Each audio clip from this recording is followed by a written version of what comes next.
Olá, sejam bem-vindos ao programa Sociedade e Direito.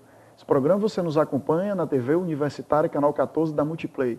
Nós estamos gravando no estúdio Manuelito Eduardo Campos, do Centro Universitário da Grande Fortaleza. Bem, hoje a gente vai falar um pouco sobre um pouco mais de um ano, da reforma trabalhista. E para isso a gente convidou o professor Dr. Eduardo Pragmácio Filho, que vai comentar um pouquinho aqui com a gente sobre essas mudanças. Doutor Eduardo, seja muito bem-vindo ao nosso programa, aos nossos estúdios. Obrigado, professor Hamilton, obrigado a todos os ouvintes. E um ano aí, um pouco mais de um ano de reforma trabalhista, algumas novidades, alguns aprendizados, e tivemos agora o novo governo Bolsonaro, com a extinção do Ministério do Trabalho, né? Então, assim, algumas novidades aí no mundo são algumas novidades, jurídico-trabalhista. Algumas polêmicas aí para a gente debater. Nesse um ano, doutor Eduardo, a gente já consegue ver alguma mudança significativa e quais as principais mudanças? Olha, a reforma trabalhista foi um passo importante que houve na modernização das relações de trabalho. Na verdade, não foi uma reforma, eu costumo dizer que foi um puxadinho, mas porque uma profunda reforma iria dialogar os direitos fundamentais dos trabalhadores, com o direito à livre iniciativa das empresas, iria ter uma codificação moderna, como existe, por exemplo, em Portugal. Mas essa foi mais um remendo dessa septuagenária CLT, que está toda remendada e é assistemática. Ou seja, só para deixar claro, não é uma nova CLT que tem. Não, é a mesma CLT desde a época de Getúlio Vargas. A questão é, houve algumas modernizações. Por exemplo, por que não patrão e empregado, eles podem flexibilizar a jornada de trabalho para atender o público universitário que precisa fazer uma cadeira no EF da tarde ou no EF da manhã e precisa ter uma flexibilidade de horário. Antes não poderia se fazer isso por acordo individual. Agora, por exemplo, você pode fazer um banco de horas por acordo individual entre patrão e empregado. Isso não tem nada demais. Eu acho que o grande mote da reforma trabalhista foi valorizar os atores sociais, patrões e empregados. E, sobretudo, valorizar os entes que representam patrões e empregados, os sindicatos, prevalecendo o negociado sobre o legislado. Então, a legislação deixou muito claro o que pode, 611A da CLT, e o que não pode ser objeto de negociação coletiva. Então, existem níveis de negociação entre patrão e empregado e também coisas que só podem ser negociadas entre sindicatos dos trabalhadores e sindicatos das empresas. Ou seja, a gente ouve muito falar que o sindicato foi deixado de lado, mas não, né? Ainda tem sua força, não é isso? Os sindicatos eles estão passando por uma crise muito grande, sobretudo uma crise financeira. Mas essa crise financeira, Milton, ela revela uma outra crise, muito mais profunda e essencial, que é a chamada crise de representatividade. Ou seja, os sindicatos eles representam uma categoria, seja patronal ou laboral, mas muitas vezes eles não detêm uma verdadeira representação legítima, com legitimidade, com eficácia, com aceitação e ressonância na categoria. Então, o que a gente vai ver aí, eu já estou prevendo, é uma série de fusões de sindicatos, e aqueles sindicatos que têm bastante legitimidade, bastante representatividade, com certeza eu acredito que eles vão tomar espaço de outros. Entendi. E aí nós vamos passar para um sindicalismo mais forte, com maior representatividade. Mais conciso também, né? Com certeza. Mais conciso. Vamos lá, a gente está aí há quase um ano, estamos analisando ainda nessa primeira fase de um ano, talvez seja recente, para se construir jurisprudência, por exemplo, né? Se a gente tivesse que escolher, doutor Eduardo, aí 3 coisas boas para empregados e 3 coisas boas para os patrões, você conseguiria citar, ou 2 de cada um, o que é que você citaria? Vamos lá.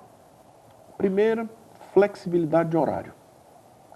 Cada cidade, cada localidade tem uma peculiaridade. Então isso é importante porque trouxe maior flexibilidade de horário para os arranjos, conciliar, por exemplo, família e trabalho. De acordo com cada realidade. Com certeza, isso foi um grande avanço. Um outro avanço muito interessante foi o chamado término do contrato de trabalho por acordo, Pronto. o chamado distrato. A pessoa poderia casar e poderia descasar, divorciar, Sim. distratar. Você pode alugar um imóvel e pode entregar um imóvel combinando com o locador, um distrato. Você poderia trabalhar e não poderia distratar um contrato de trabalho. Porque só existia antes da reforma. Ou o patrão bota para fora, e aí faria aquela rescisão cara, ou o trabalhador pedia demissão, e aí não teriam certos direitos, como por exemplo o saque do FGTS, né, o aviso prévio, o indenizado ele não teria, etc. A multa dos 40% do FGTS. Então o que a legislação fez? Ela fez apenas o reconhecimento de algo que já acontecia de fato, mas sob um palio de uma simulação. O patrão simulando que botava o trabalhador para fora. Agora não, distrata. A multa vai pela metade, 20% para o trabalhador só. E o patrão só paga os 20%. Né? O trabalhador saca o FGTS, não tudo, 80%. E o trabalhador não se habilita no seguro-desemprego. Então, o número de rescisão de contrato de trabalho por mútuo consentimento, por mútuo acordo, o chamado distrato, que está lá no 484A da CLT, está crescendo assustadoramente. E isso só revela o interesse das partes de terminarem o contrato. Então, acho que isso foi um ponto bom também. Um terceiro ponto, rapidinho eu falo, foi a questão dos chamados acordos extrajudiciais. Alguns trabalhadores, às vezes, tinham que simular reclamações trabalhistas, as chamadas casadinhas. As leads simuladas. As leads que é um absurdo, simuladas, né? que Claro. é ilícito, né? Claro. Penal, inclusive. E eles teriam que fazer isso para dar um resguardo a trabalhadores e patrões.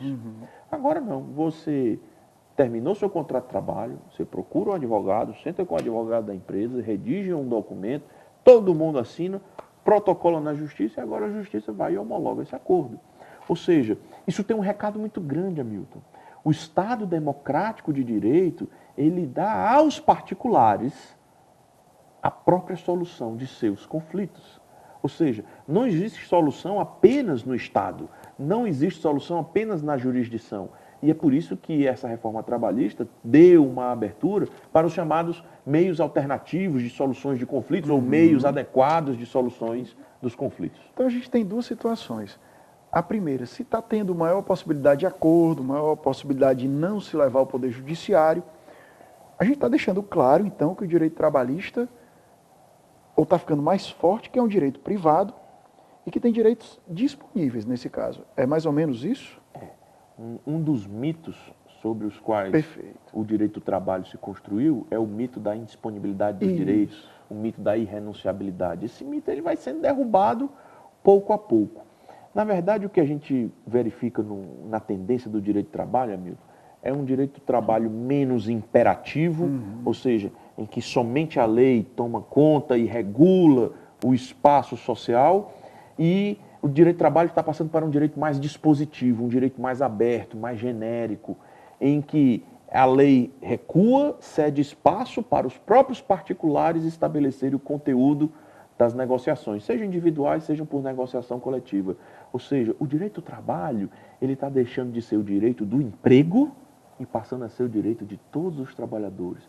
E é sempre no rumo dos direitos fundamentais, que cria uma espécie de núcleo duro De proteção. e esse muro de contenção contra as investidas e abusos da liberdade de contratar. Então a gente pode falar que está tendo uma mudança de cultura também. Com certeza. Uma mudança cultural. E isso não é só no país, é ao redor do mundo inteiro. Portugal, por exemplo, fez uma reforma muito interessante em 2002, 2003, que já fez uma outra reforma em 2009 e vem fazendo pequenas reformas. A Espanha passou por uma grande reforma em 2012, 2013. Houve acertos, mas também houve erros. E às vezes com esses acertos e erros do além-mar, a gente também pode observar isso e trazer para a nossa experiência. E aprende com os dos outros, né? E adaptando, claro. Então vamos lá, se a gente está tendo uma carga maior de direitos disponíveis, pelo menos visualmente, né, para quem está de fora, se a gente está tendo maior possibilidade de ter acordos também com isso tudo, inevitavelmente a gente tem ouvido aí nos noticiários que a gente está tendo uma redução maior das reclamações trabalhistas, é isso? O TST divulgou alguns números e houve uma diminuição do número de reclamações trabalhistas. Mas continuam as reclamações também. Esse número parou de crescer e deu uma diminuída. O que eu atribuo a isso? Eu acho que isso é uma espécie de saneamento dessas reclamações. Existiam muitos abusos. Sim. Porque um trabalhador ele tinha todos os incentivos econômicos para entrar com uma reclamação trabalhista. Devido ou não? Devido ou não. Porque ele não pagava advogado, não pagava custas, não tinha nenhum risco. Então, se ele não entrasse com a ação, ele era o besta. Porque ele não entrava com a ação. Sim. Agora não, agora ele tem risco. Ele tem risco de pagar os honorários sucumbenciais, tem risco de pagar custas processuais. Né? Então, esses riscos inibem o ajuizamento de reclamações trabalhistas. Mas nada obsta que o conflito possa ser resolvido por esses outros meios, como as mediações, como as conciliações, e inclusive se buscar de outros órgãos do governo, como o Ministério Público do Trabalho, a Superintendência do Trabalho, que eu agora nem sei mais como é que chama, né? Porque o Ministério do Trabalho foi extinto, mas as superintendências regionais, né? E já que você puxou para isso, como é que fica essa polêmica da extinção do Ministério do Trabalho, Pragmático? Olha, eu vi muita gente reclamando, o fim do Ministério do Trabalho, o fim dos direitos trabalhistas. Eu penso de uma maneira diferente. Eu acho que o fim do Ministério do Trabalho é muito simbólico. É simbólico porque é o fim da era Vargas. Então, Getúlio Vargas, que criou a CLT, estruturou o Ministério do Trabalho e que essa estrutura durou cerca de 70 e poucos anos. Então é muito simbólico. A pasta foi dividida, uma parte foi para o Ministério da Justiça, outra parte foi para o Ministério da Economia, e, se não me engano, uma terceira para o desenvolvimento social, direitos humanos, algo do tipo assim. Eu acho que destruir o órgão ou desmantelar o órgão, isso não vai afetar o direito do trabalho. O que pode afetar o direito do trabalho, aí há um risco, e a gente tem que ficar alerta, é enfraquecer a fiscalização. Porque, pelo contrário, a fiscalização trabalhista ela deve ser valorizada, porque ela estava completamente sucateada, e a fiscalização trabalhista ela é muito importante, porque ela vai tirar aqueles maus empregadores. Agora, é preciso mudar também um pouco da cultura da fiscalização. A fiscalização ela deveria ser prioritariamente orientadora, respeitar critérios da dupla visita e não acontecer, como vinha acontecendo, de fiscal trabalho ter meta para bater de autuação. Isso é um absurdo. Isso é um absurdo. Foge vários princípios aí do artigo 37 da Constituição. Com certeza. Então, vamos seguindo ainda nessa evolução. A gente tem direitos disponíveis, a gente tem acordo, a gente tem diminuição de pleitos judiciais na esfera trabalhista, a gente tem a extinção do Ministério do Trabalho. Outra polêmica. Vamos ter extinção da Justiça do Trabalho? Olha, a Justiça do Trabalho é um órgão... Para mim, a Justiça do Trabalho já havia terminado, por assim dizer, em 1999, com a emenda constitucional, que acabou com os juízes classistas. Sim.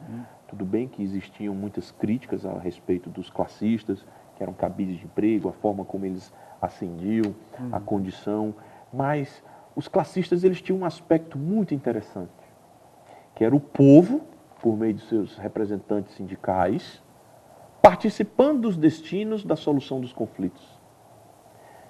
O legislativo, somos nós, o povo, que elegemos. O executivo, somos nós, o povo, que elegemos. Mas o judiciário, não somos nós que elegemos. Ou seja, não tem legitimidade. Não Tecnicamente falando, né? Já que então, ninguém assim, escolhe, então o né? povo estaria participando, mas quando acabaram os classistas, né, acabou a Justiça do Trabalho aí. Então, assim, se extinguir o órgão Justiça do Trabalho, se incorporar a magistratura ao restante da magistratura federal, isso não vai acabar o direito material e o direito processual que se aplica para a solução de conflitos trabalhistas. Não vai extinguir. Então, assim, eu não entro nessa seara dessa discussão. Só para deixar claro, né? Quando se fala em extinção da Justiça do Trabalho, não está querendo dizer vamos extinguir o direito do trabalhador. Não, de maneira alguma. Porque às vezes se confunde isso no debate. E a Justiça do Trabalho tem um aspecto muito interessante, que o telespectador deve estar atento.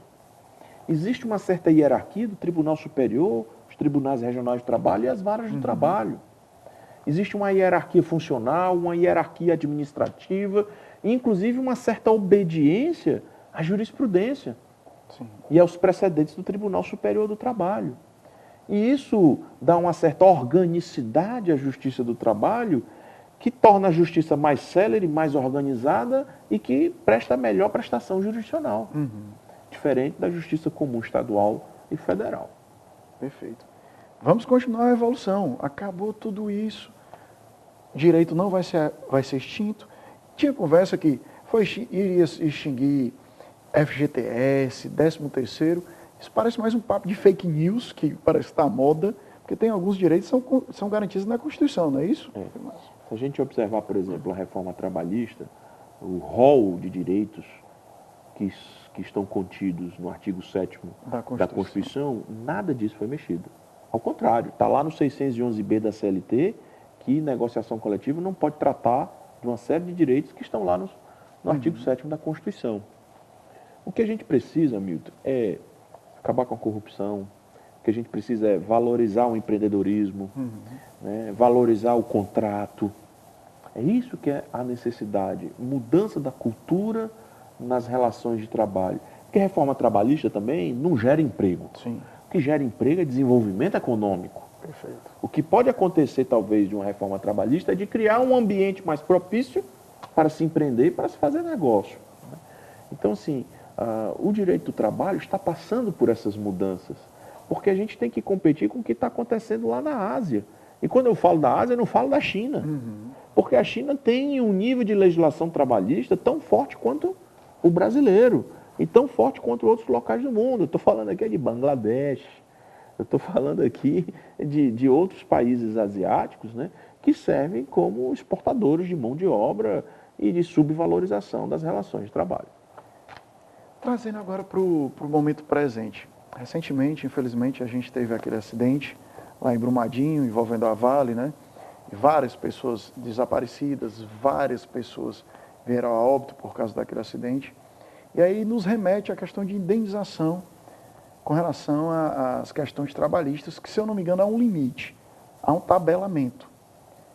Como é que fica, ou como poderia ficar, ou como poderá ficar, essa situação desses empregados que morreram na situação de emprego lá, com esse acidente, ou enfim, não vou entrar na polêmica, foi acidente, foi crime, foi isso, mas com esse fato, né? Tem esse limite? Não tem? Pode ser alegado inconstitucionalidade? Não pode? A jurisprudência vai começar a se firmar agora, talvez a partir desse fato, né, triste na história do Brasil. Queria te ouvir um pouco sobre isso. Esse é um ponto muito polêmico da reforma trabalhista. A reforma trouxe, por um lado, alguns critérios para, por assim dizer, mensurar o dano moral, né? Mas, por outro lado, trouxe uma espécie de tarifação e de teto do pagamento de dano moral. Interessante o telespectador lembrar que, logo quando veio a reforma trabalhista, logo em seguida veio uma medida provisória ajustando certos pontos. E ela trazia uma questão interessante, a medida provisória, porque ela mantinha ainda a questão da tarifação, mas não indexava pelo salário do trabalhador, e sim indexava pelo teto da Previdência. 20 vezes o teto da Previdência, 50 vezes o teto da Previdência. Utilizava a Previdência como parâmetro. E tinha um parágrafo que excepcionava e dizia o seguinte: olha, em caso de morte, não existe teto. Aí é caso a caso. Era uma solução, por assim dizer, razoável. Agora não. Agora a lei, ela tarifa até 50 vezes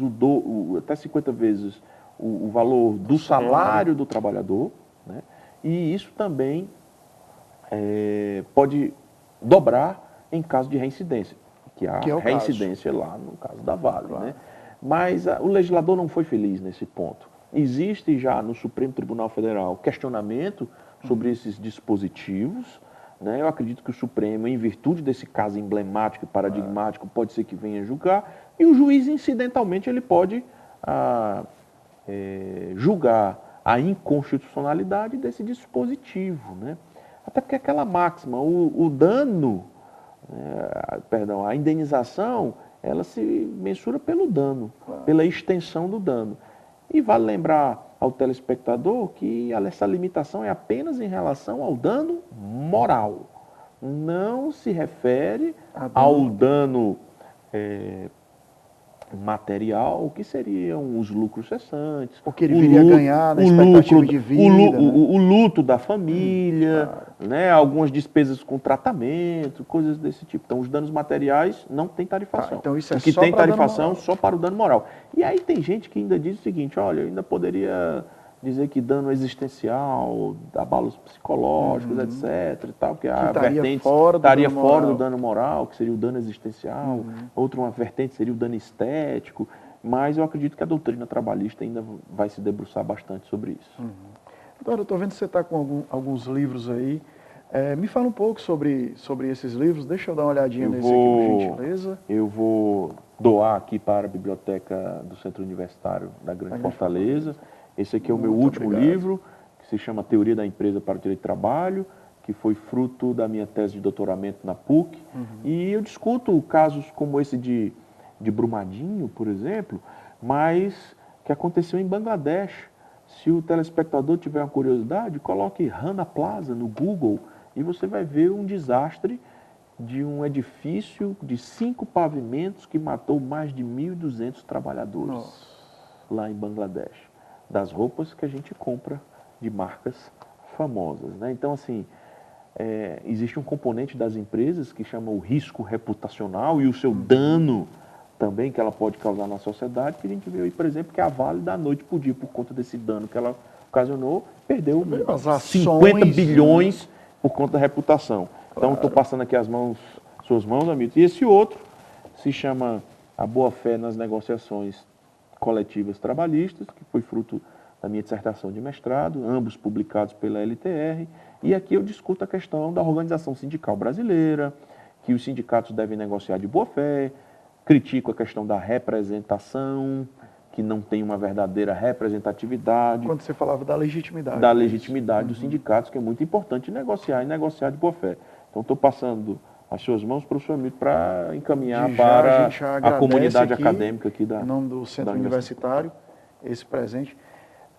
Por falar em toda essa reforma, você falou aqui da boa-fé, me lembrei vou chamar de novo ainda, novo Código de Processo Civil.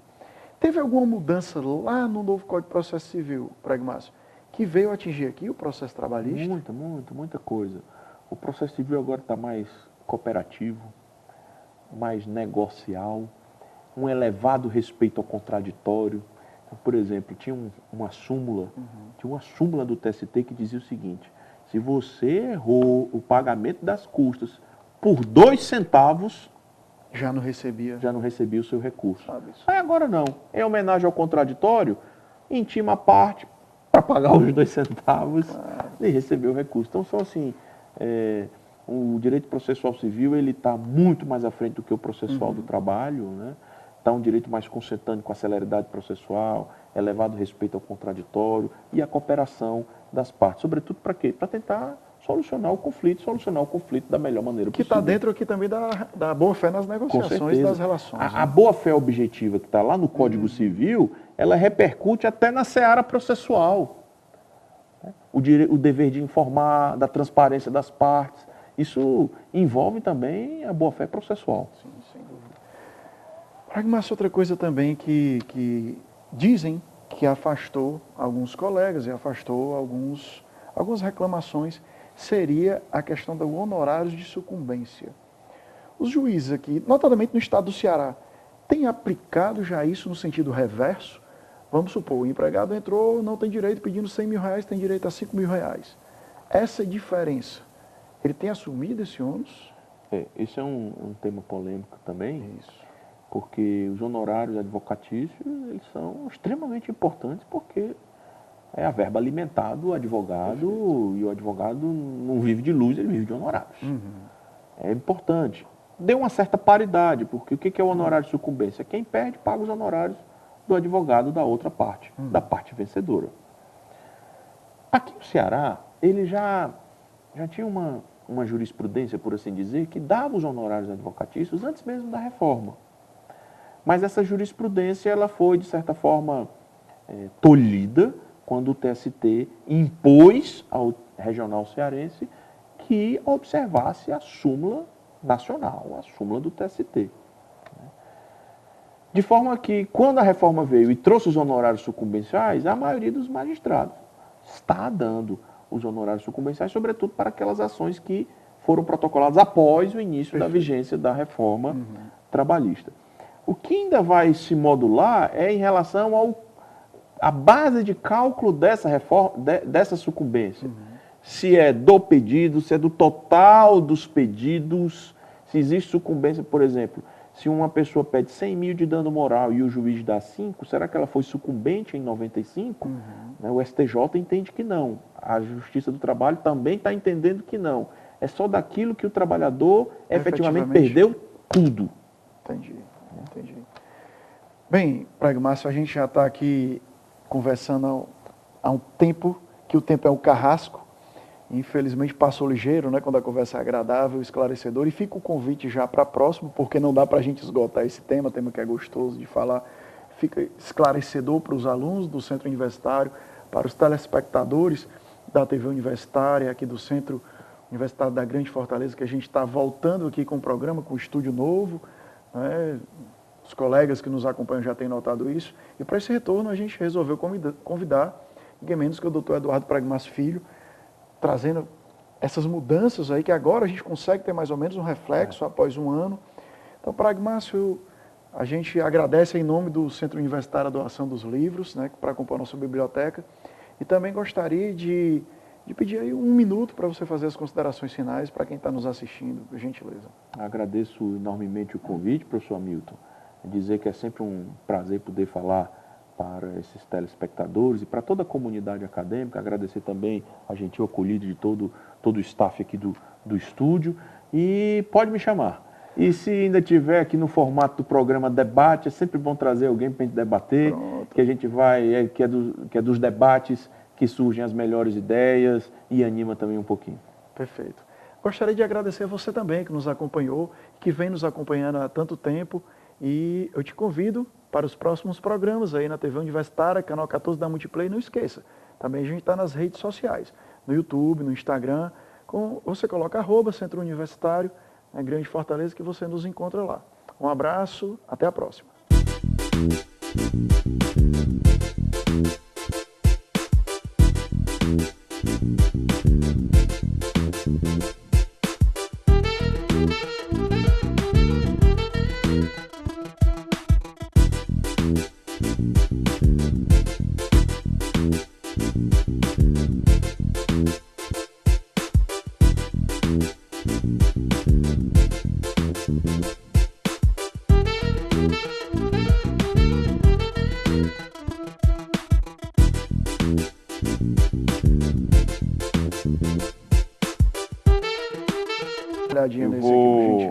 Eu vou doar